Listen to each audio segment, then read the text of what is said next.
इसके लिए मैं कोटा की जनता का बहुत बहुत अभिनंदन करता हूं, बहुत बहुत स्वागत करता हूं।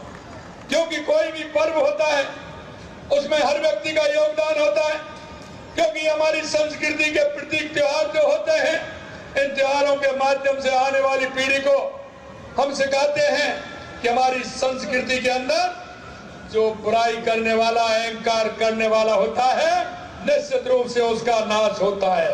और इसीलिए मैं कहना चाहता हूं कि ये कोटा का दशहरा मेला पूरे भारत में अपनी भव्यता और ऐतिहासिक महत्व के लिए विख्यात है। मित्रों, कोटा का दशहरा मेला केवल एक उत्सव नहीं बल्कि राजस्थान की समृद्ध सांस्कृतिक विरासत का जीवंत उदाहरण भी है। ये मेला देश विदेश से आने वाले पर्यटकों और श्रद्धालुओं के दिलों में एक विशेष स्थान रखता है। यह मेला धार्मिक आस्था, सांस्कृतिक आयोजन, मनोरंजन, लोक परंपरा का अद्वितीय संगम है। इस मेले में लोक कलाओं का प्रदर्शन, भव्य जुलूस और आकाश को छूते हुए रावण, मेघनाथ और कुंभकर्ण के विशाल पुतले कोटा के दशहरा महोत्सव को अलग पहचान देते हैं। इस बार का मेला तो कई मानों में विशेष है, जिसमें कई विश्व रिकॉर्ड बनने वाले हैं। पहली बार कोटा में 222 फीट ऊंचा रावण का पुतला बनाया है। ये विशाल पुतला अपने आप में एक कीर्तिमान है। इस बार मेले का आयोजन तिरंगा थीम पर किया गया है, जो हमारी सेना के शौर्य और पराक्रम को दर्शाता है। मेले में ड्रोन तथा इस बार का मेला तो कई मानों में विशेष है, जिसमें कई विश्व रिकॉर्ड बनने वाले हैं। पहली बार कोटा में 222 फीट ऊंचा रावण का पुतला बनाया है। ये विशाल पुतला अपने आप में एक कीर्तिमान है। इस बार मेले का आयोजन तिरंगा थीम पर किया गया है, जो हमारी सेना के शौर्य और पराक्रम को दर्शाता है। मेले में ड्रोन तथा साउंड एवं लाइट शो का आयोजन किया जा रहा है। कुश्ती के दंगलों के साथ विभिन्न प्रकार के सांस्कृतिक कार्यक्रमों का आयोजन भी हो रहा है। कुछ दिनों तक आप लोगों को बहुत आनंद आने वाला है। मेले में जो हस्तशिल्प का बाजार लगता है वो भी बहुत अनूठा है। यह राजस्थान और अन्य राज्यों के कारीगर अपनी पारंपरिक हस्तशिल्प, आभूषण, वस्त्र और सजावटी वस्तुओं का प्रदर्शनी लगाने के लिए आते हैं। यह बाजार हमारे कुशल कारीगरों की प्रतिभा और राजस्थान की समृद्धि शिल्प परंपरा का प्रदर्शन है।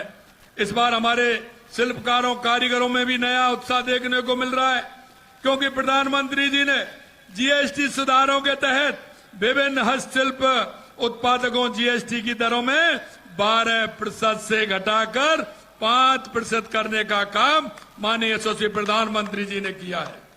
जीएसटी सुधारों से इस बार त्योहारी सीजन में आम आदमी की खुशियां भी दोगुनी हो गई हैं। उनके लिए खरीदारी और सस्ती हो गई है।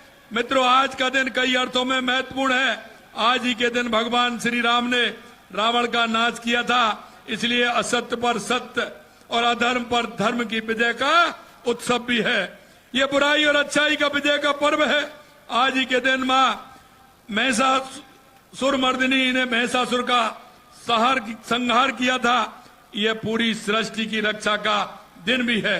मित्रों, विजयदशमी हमें याद दिलाती है कि सत्य का मार्ग जितना भी चुनौतीपूर्ण हो, समुद्र के समान कितना भी गहरा हो, समाधान का राम सेतु बन ही जाता है और उसका उद्धार होता है।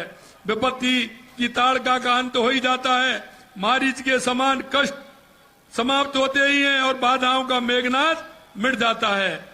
भगवान श्री राम ने रावण जैसी कई बुराइयों का अंत कर एक ऐसे राम राज्य की स्थापना की जो हर युग में हमारे समाज का आदर्श रहा है। राम राज्य की यह संकल्पना ऐसे समाज की संकल्पना है जिसमें समाज में सुख समृद्धि का वास हो, खुशहाली का लाभ समाज के अंतिम व्यक्ति तक पहुंचे।